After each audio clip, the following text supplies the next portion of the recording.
Now, here's how it will work out. With rebates returning, the government is launching a 5-year EV affordability program at the cost of $2.3 billion. The rebate is $5,000 for EVs and $2,500 for plug-in hybrids. The rebates apply to vehicles not just made in Canada, but in countries we have a free trade deal with. Let's now bring in Hue Williams, National Spokesperson, Canadian Automobile Dealers Association. Hugh, good evening and thanks for your time. Listen, thanks for covering a very important story, and it's a big day in the auto industry. It's an important story with a lot of reaction we've heard all of today, so I'm curious to understand, how are dealers looking at the boost the industry is receiving today?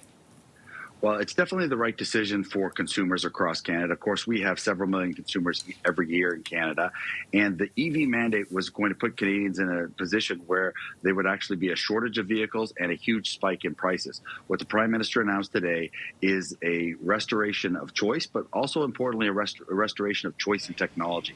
So we're going to continue to bring better technology to the consumer and solve the affordability crisis. So it was a really smart economic decision, not just for the industry, but for consumers. You know, let's talk about the consumer interest a little more, Hugh, because we understand EV interest, especially in Canada, we saw a significant dip, a slowdown in 2025. Why is that?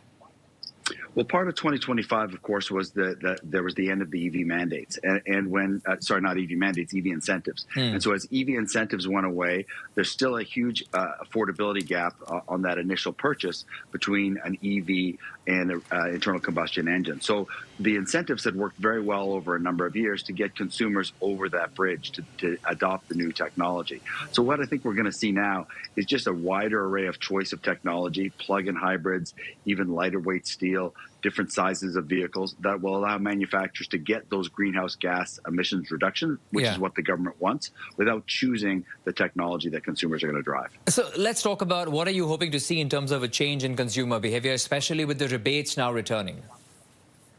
Well, our dealers have been all in on EV vehicles. These are vehicles that are very good for families in certain circumstances, but they're not perfect for everywhere in Canada. We've got huge distances. We have some northern remote communities.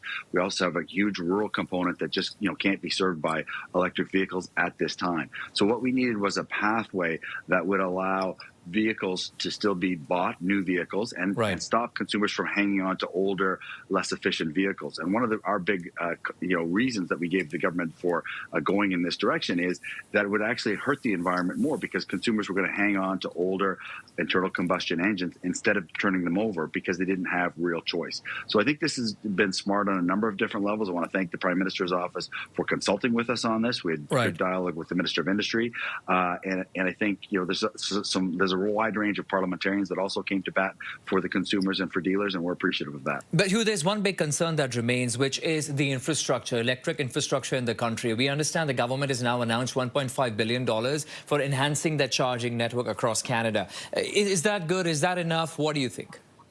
Well, you're exactly right. That is one of the critical challenges. You can't have EV adoption if you don't have the grid to support it. And our argument has been all along that the grid and the charging infrastructure was not there. It wasn't on the path that government had estimated or promised. And so you just couldn't have a mismatch between those things, because what would happen is consumers are disappointed with the infrastructure, they have a bad experience, and then they don't go back to the technology.